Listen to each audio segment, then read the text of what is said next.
So this is Iole Martinat Banker's family, and on the left it's her dad Dante. We're going to hear an audio of Iole talking about her childhood in just a minute. On the left, that's her very good-looking dad Dante Martinat. And then standing up next to him is Iole's mother, Ida Revoir Martinat. And then standing in front of Ida is Iole, I-O-L-E, Iole in Italian. It's not even a really popular name over there. It's kind of unique. I'm not sure why she got it. And this man is Dario, which is Dante's brother. So that's Dario Martinat, Dante's brother, and his wife Artie.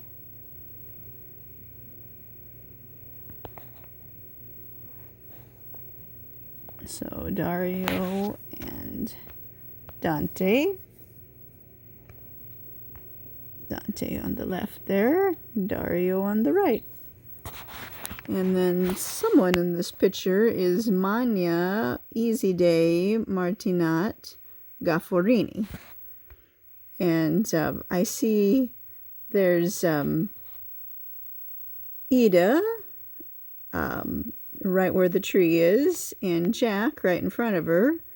And there's three other people, and I'm pretty sure Manya, Iole's aunt, that was kind of her nickname. It means aunt in their dialect. I'm pretty sure, yeah, definitely. Easy Day Manya is on the right there, with her leg kicked up with her skirt there, the polka dot skirt. So yeah, that's Manya Easy Day. So here's Iole's voice talking about her childhood. I don't think I went to school the next day because I think school was let out. She was talking about the 1931 earthquake in Long Beach. With them. So I remember the earthquake quite vividly. I don't think I went to school the next day because I think school was let out the next day. It was her first earthquake. And it did a very lot of damage in Long Beach. They lived in Monterey Park. I remember that very well. They lived in Monterey Park at the time. After the earthquake, our school, Garvey School, you see, I guess I was probably about 12 because I was in the 7th grade. Ida, Yolanda, Lani, Dante. Was condemned due to the earthquake. That means there were cracks all over the place. So they put up tents. They were half tents, like they had some of those half tents in Yosemite where half of it's wood and half of it is canvas.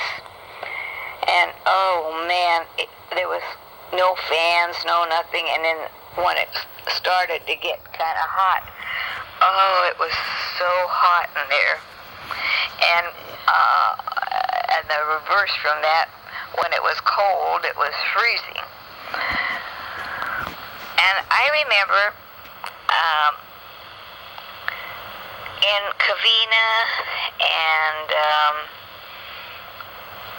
east of Monterey Park were a lot of orange groves. And we were practically out in the boondocks living in Monterey Park, and Arcadia was really very, very far away. But you didn't know Arcadia yet, right? I didn't know about Arcadia until I got into high school, and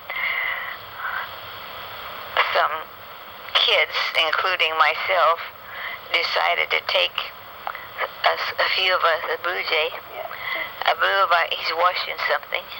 Grandpa Robert Bob, He's then drinking Iole water out of banker, the Iole gutter. Martinat banker, then some girl Jack was They dating was decided to Jack. take us to what they called a haunted house in Arcadia to try and scare us. For Halloween? I don't think it was Halloween. Just I don't know, some other day. But I didn't Ida. see anything haunted about it. Ida and Dante. But so on these orange fields, there were many, many, many orange fields, acres and acres of orange trees. And during the winter, they had what they called smudge pots. And they had every, I don't know, 4 or 5 trees, they had this little stove-like filled with coal. Dante I believe it was coal. Right. To try and keep the trees warm from freezing. Because, of course, if the trees froze, then the crop would be ruined. Ida right between the two And the kids. air, I remember walking to school, and the air from the smudge pots was absolutely black. And it was like a coal mine back east where the cities are just black with soot. Our And the Italian sidewalks cousins. were all black, and everything was all black due to these smudge pots, because there were so many of the smudge pots, because there were so many acres of orange trees. Mayo, And Eva.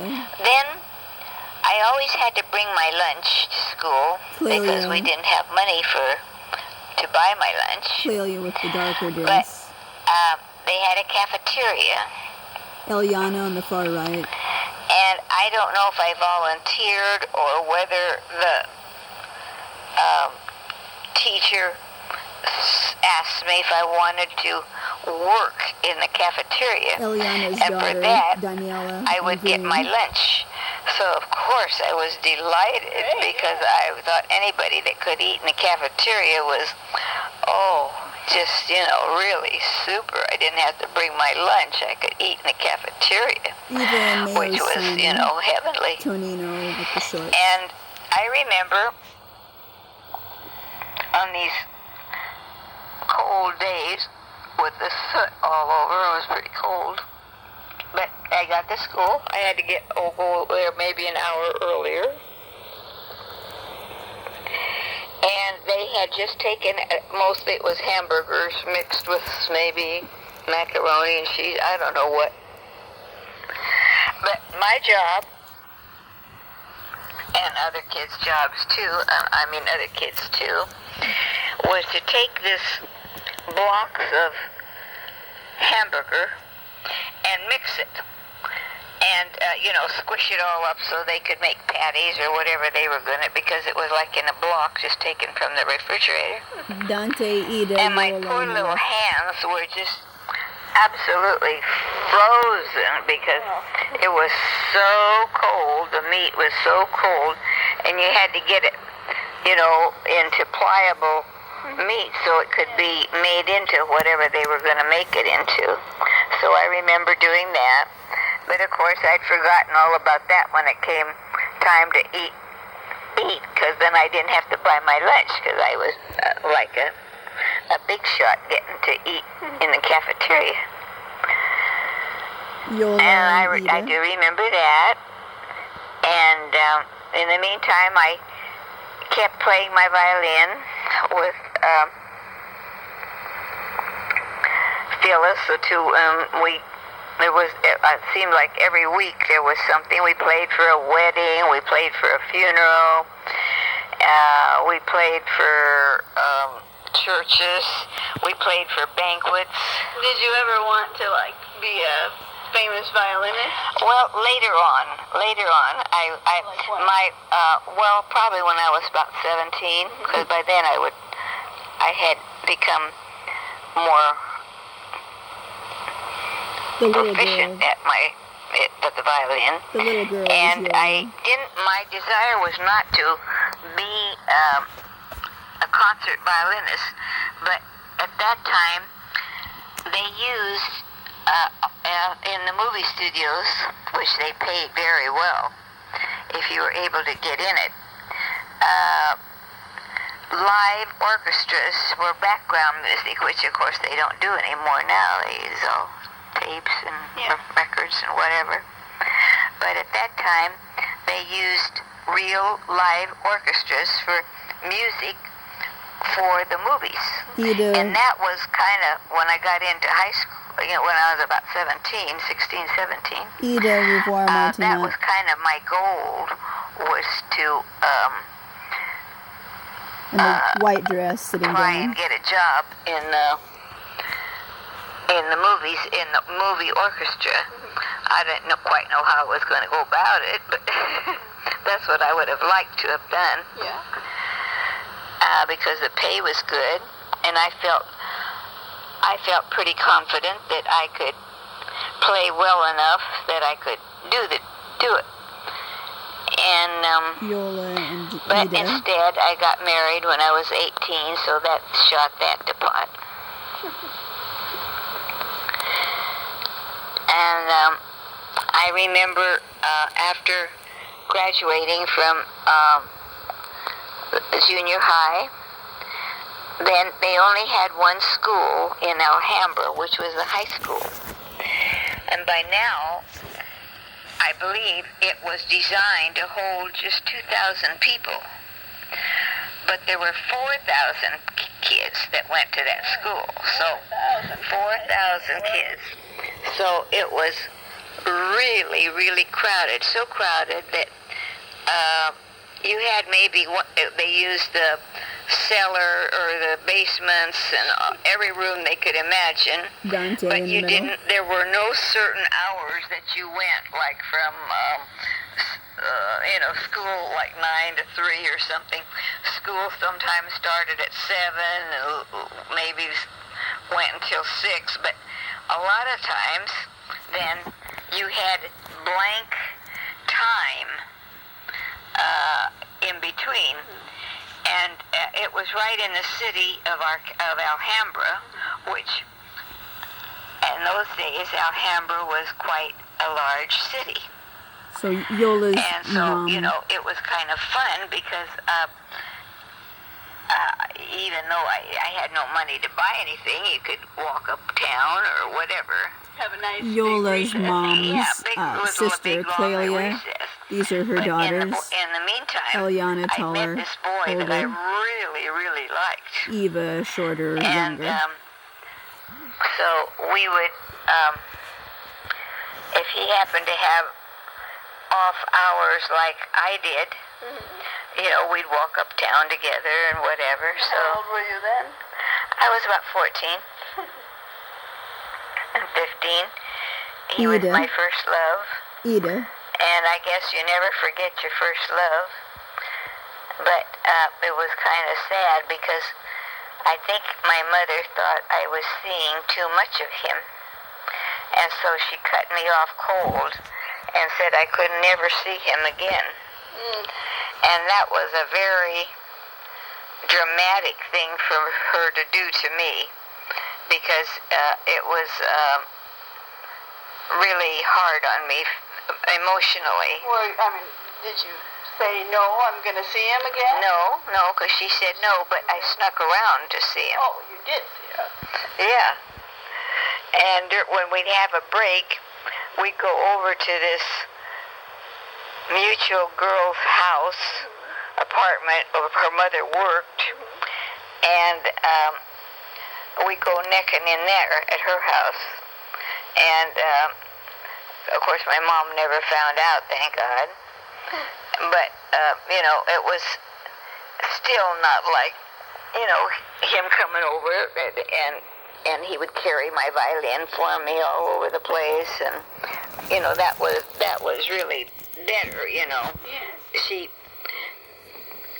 did the best she could for me, but that was one thing I think she didn't probably realize, that maybe had she done it a different way, it wouldn't have been so really hard on me. And I remember going for a ride. He had like a Model A. Model A. And we go up in the Monterey Park Hills, and he was so busy talking to me that he didn't, he went off the road and hit this palm tree, knocked the palm tree down.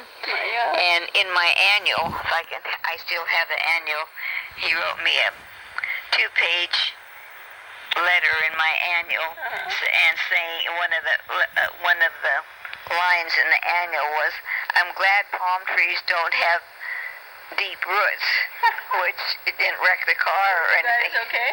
Oh yeah, we were okay, but the tree wasn't. It was knocked down. That's Eliana and her husband Johnny from Sardinia. You just stopped seeing him after a while? Well, after a while, yeah. Then I just, he probably got tired of sneaking around trying to, Ida's sister, Clelia's he was daughter. 2 years older than I was. Eliana. And in the meantime, I had met other boys, but of course. So, this one here is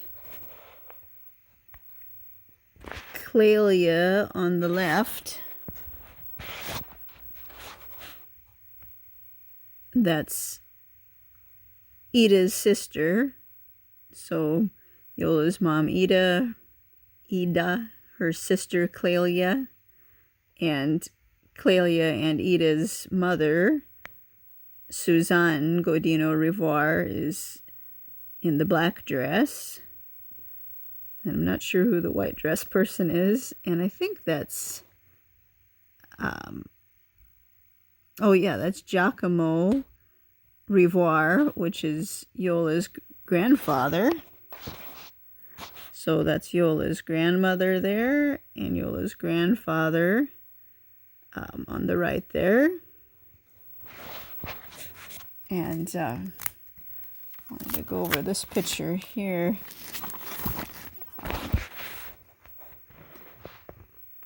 So the guy in the center there, that's Philippe's son. And Philippe is Ida's first cousin.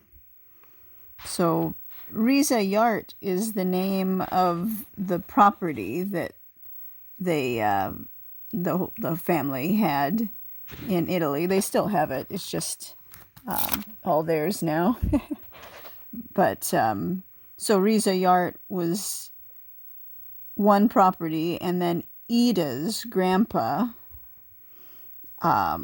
divided Riza Yart property into 2 different parcels. One parcel went to Philippe's son's family, and the other parcel went to Suzanne Godino Rivoire's family, which is our side of the family, Ida's side. Although during World War II, Ida was such a nice sister that she signed her part of the property, her interest in the property, over to her sister Clelia. So we don't have any interest in the property anymore, but they kind of needed it, I guess, during World War II. So that was really nice of Ida being a good sister. And then for here,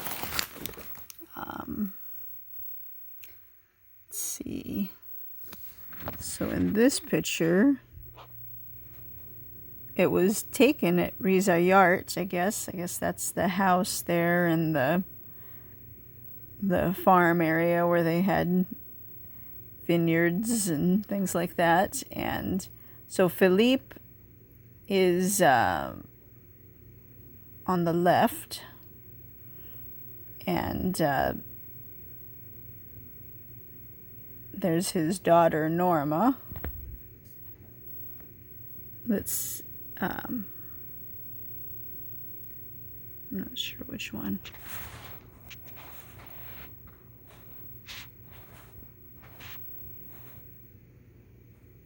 And then this picture is the view from the second floor of the Riza Yart barn.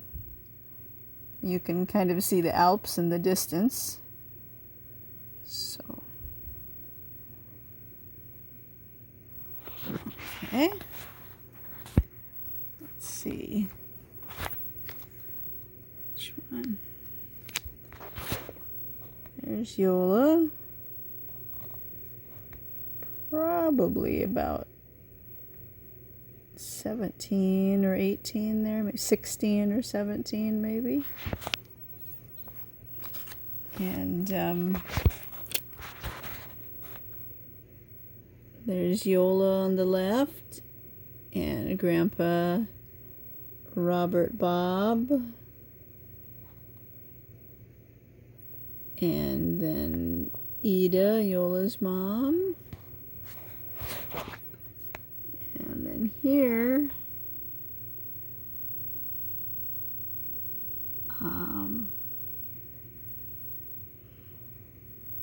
on the right there, it's Iole, and then Ida, her mom, and I'm not sure who those other people are.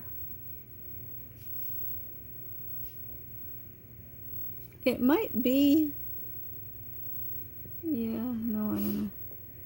And then here is Iole on the right, her dad Dante, and her mom Ida, who really liked to dress fashionably, with shoes, you know, just very stylish. I guess she never got to wear anything nice when she was young, so I think this is, well, I know it's Ida on the right, and I think that's her best friend that she spoke French with, and neighbor, Mrs. Syrup, maybe.